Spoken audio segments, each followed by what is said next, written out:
Então quer dizer que em pleno 2024 o governo vai confiscar o seu dinheiro? É isso mesmo?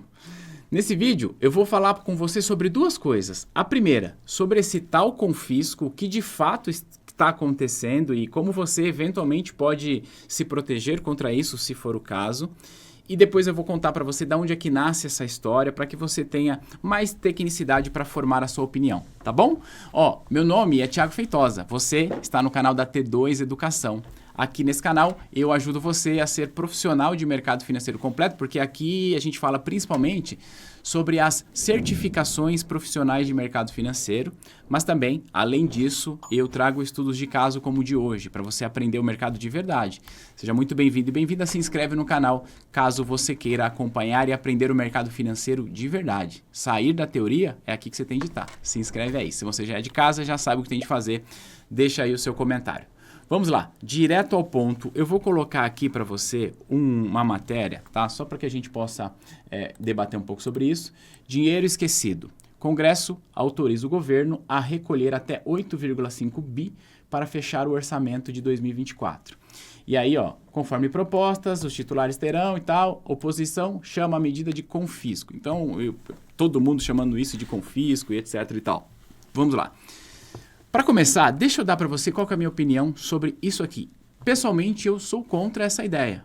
Ela não faz sentido do ponto de vista orçamentário e também do ponto de vista legal, tá? O dinheiro não é o dinheiro público, o dinheiro é de pessoas, de empresas, talvez de gente falecida que tem ou não herdeiros, mas não, pessoalmente eu sou contra. Agora, porque eu, Thiago, sou contra isso, eu posso dizer para você que isso aqui se equipara ao confisco que foi feito lá na década de 90 pelo presidente Collor?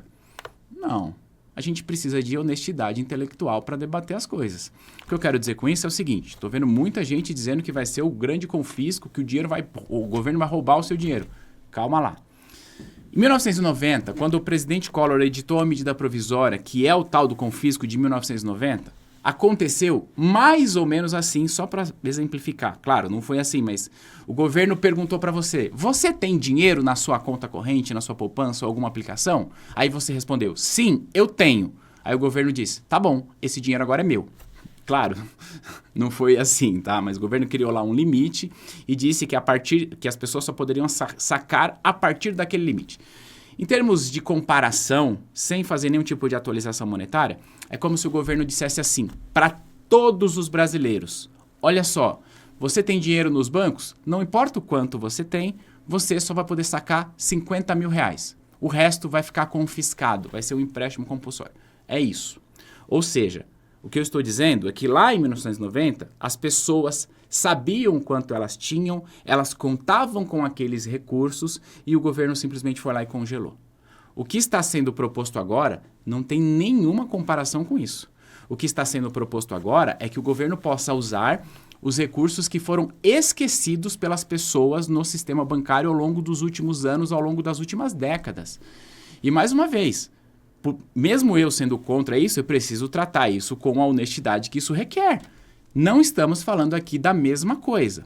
Do que estamos falando agora? Estamos falando do governo poder utilizar valores esquecidos, que como a gente viu aqui, soma 8,5 bi dos últimos anos. E aí vem um ponto muito importante desse vídeo. Você que está me vendo precisa consultar se você tem algum recurso esquecido lá no Banco Central.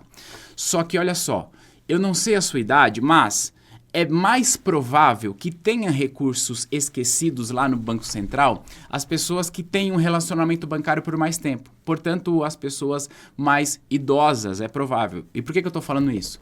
Porque você que está aqui me vendo, é importante que você consulte o CPF do seu pai, o CPF da sua mãe, da sua avó, do seu avô, do seu tio. Consulta, porque talvez essas pessoas nem saibam dessa discussão e talvez ela tenha lá algum recurso que ela possa resgatar. Tiago, eu posso consultar o CPF de pessoa falecida? Pode, sim. E aí tem uma forma de resgatar caso justifique. Como faz isso? E é importante, tá? Ó, você vai no site, deixa eu clicar aqui, ó. Valores a receber do Banco Central. Só toma muito cuidado, porque tem muito golpe aparecendo por aí. Você pode ir no Google, tá? E digitar assim, ó, valores a receber. Valores a receber. Valores a receber, aqui, ó. é o primeiro link, só toma cuidado para não cair em site errado. Coloca aqui o CPF, coloca aqui data de nascimento, coloca o CNPJ se for o caso, pesquisa. Agora, eu vou te contar, eu, Thiago, nessas minhas pesquisas, descobri que eu, Thiago, tinha um valor esquecido, tenho um valor esquecido, e quer saber? Mesmo sendo contrário a essa ideia, eu vou deixar esse valor esquecido para que o governo use. Você vai entender o porquê. Mas, repito, faça essa pesquisa para que você possa utilizar isso. Então, se você tem esse dinheiro, você tem esse direito, usufrua. Compartilhe isso. Olha só, fazendo essas pesquisas, eu fui pesquisar, claro, do meu CPF, o CPF dos meus pais, etc e tal, e em uma empresa que tinha no meu nome que foi baixada em 2013. Aí eu descobri que essa empresa, que eu baixei em 2013, tem um valor esquecido no sistema bancário, especificamente no Banco Santander. Só que aí o Banco Central disse assim para mim, que para eu resgatar valores de empresas que foram baixadas, eu preciso entrar em contato com o banco. Nesse caso, o Santander, e o próprio Banco Central me dá o e-mail lá. Entre em contato nesse e-mail aqui. Entrei em contato com o Banco Santander e ele me respondeu que para eu resgatar valores de empresas baixadas, eu preciso 1. Ir até uma agência do Banco Santander. 2. Levar todos os documentos, que isso não seria um problema, claro, levar todos os documentos que comprovem o meu vínculo com essa empresa. Certo? Beleza.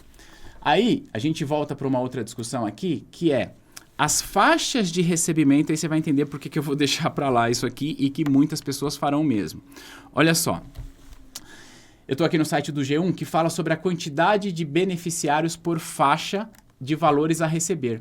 Então, dos 8,5 bi que a gente está discutindo aqui, olha só, nós temos aqui 32 milhões, 900, quase 33 milhões de pessoas que têm valores entre 1 centavo e 10 reais, tá?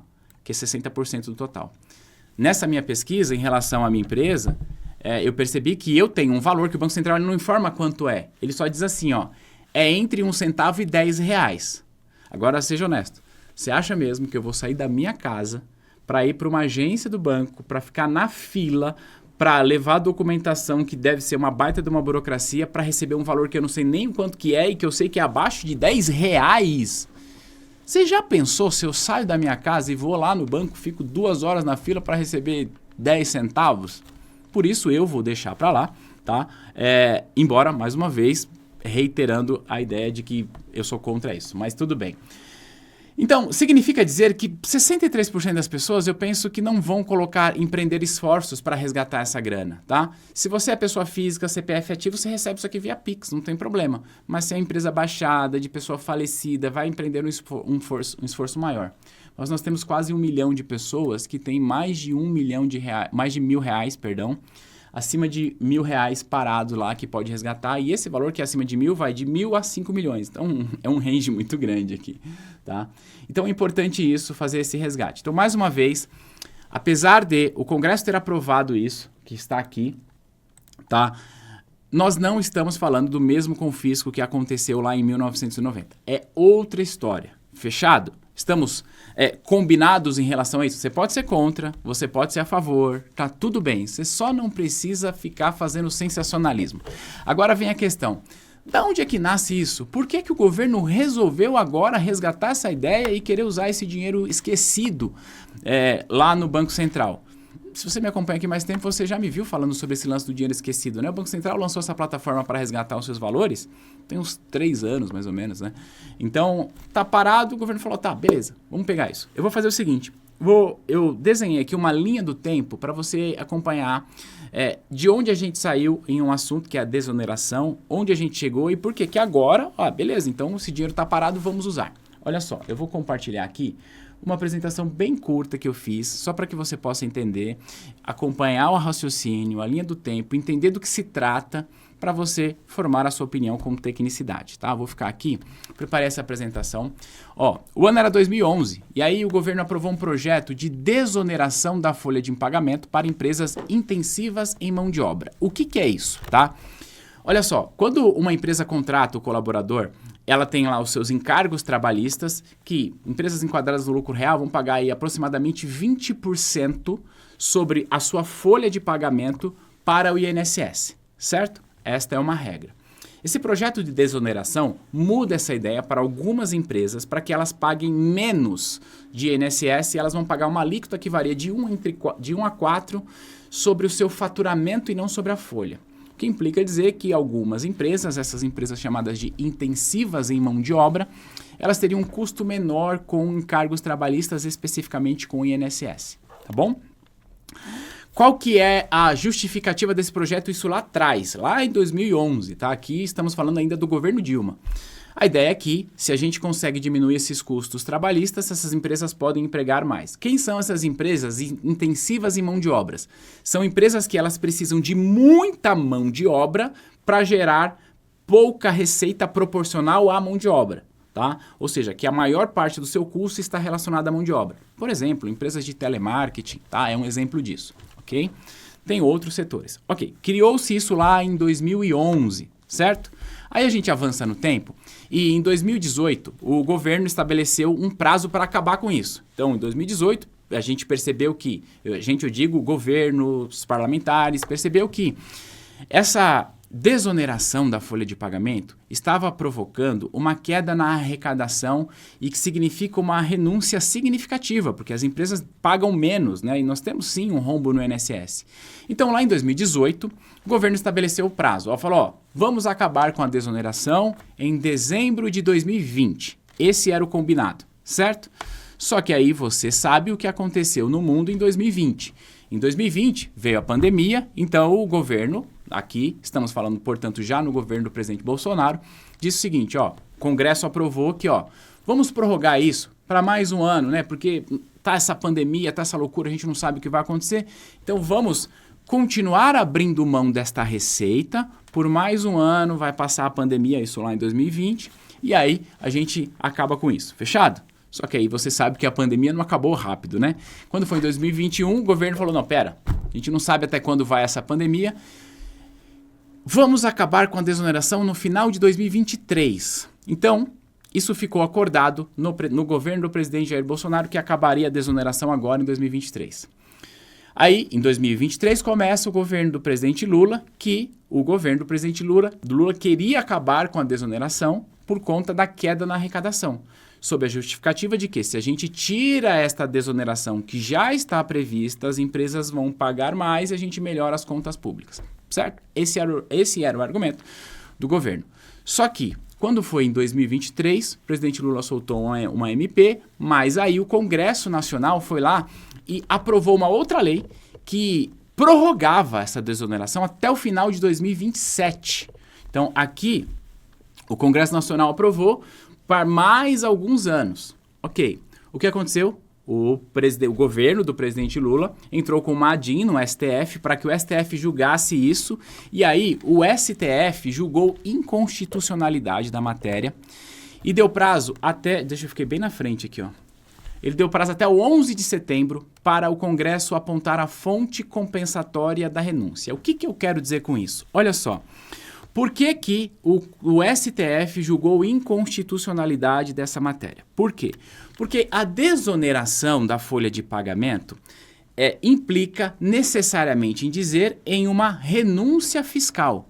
Implica necessariamente em dizer que o governo está abrindo mão de receber o imposto ali para um setor da economia. E, segundo o que foi entendido pelo STF, é que você não pode criar uma renúncia fiscal sem apontar de onde virá a contrapartida financeira disso. É como se a gente dissesse assim, essa renúncia fiscal, no limite, ela acaba representando uma despesa. Porque se esse dinheiro que ia para o INSS não vai, o governo precisa tirar de outra fonte e mandar para o INSS para pagar lá as aposentadorias. É como se o STF dissesse assim, governo, legisladores, executivo, vocês não podem criar uma nova despesa sem dizer da onde que vai tirar esse dinheiro para cobrir essa despesa.